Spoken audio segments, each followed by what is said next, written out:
Namun di balik kelebihan yang banyak setelah mencopot katalis konverter ini, Anda juga harus memperhatikan juga mengenai.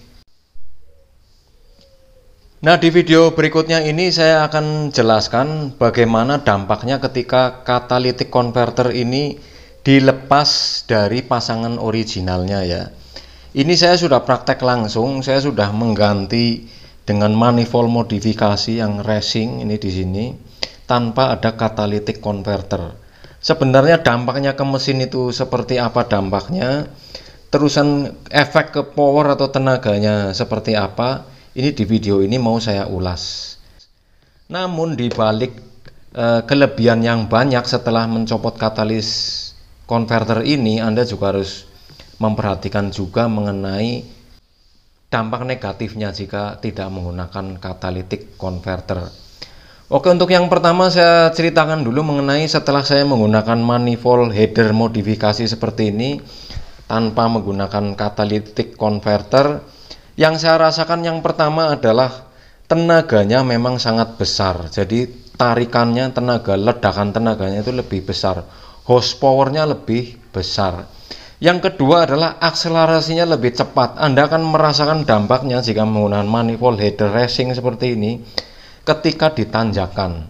Jika biasanya Anda ditanjakan menggunakan catalytic converter seperti ini, gasnya halus, tapi tenaganya kurang ya. Ketika lagi nanjak seperti ini mesti ada dengungung, itu karena tenaganya tertahan di sini.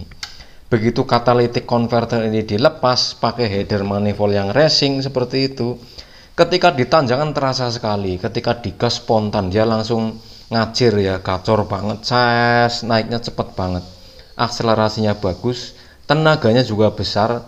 Terus saya perhatikan ternyata knalpotnya itu lebih bersih, lebih ya nggak bersih banget, cuman karbonnya lebih sedikit karena tekanan gas buangnya dari ke header knalpot tanpa manifold ini tekanannya kan lebih besar, jadi pembuangannya lebih kencang sehingga tenaganya besar.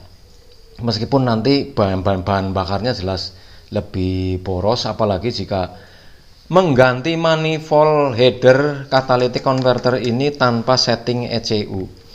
Terusan dampaknya apa sih ke mesin setelah mengganti manifold yang ini yang original ya diganti dengan manifold yang racing? Dampaknya ke mesin apa? Dampaknya ke mesin sebenarnya nggak ada dampak yang begitu serius sih kalau pengalaman saya pribadi setelah pakai manifold racing seperti ini. Cuman yang saya rasakan lebih banyak kelebihannya ya. Minusnya cuman sedikit, ada sedikit getaran, ada sedikit vibrasi karena tekanannya lebih gede, tenaganya lebih gede. Dan untuk kekurangannya jika mencopot catalytic converter ini nanti saya akan bahas di video berikutnya supaya nanti video ini tidak terlalu panjang. Maka dari itu jangan lupa klik subscribe. Di video berikutnya nanti saya akan bahas mengenai kekurangannya apa sih, resikonya apa sih kalau manifold header atau catalytic converter ini dilepas dan diganti manifold header yang racing itu seperti apa. Sampai jumpa di video berikutnya.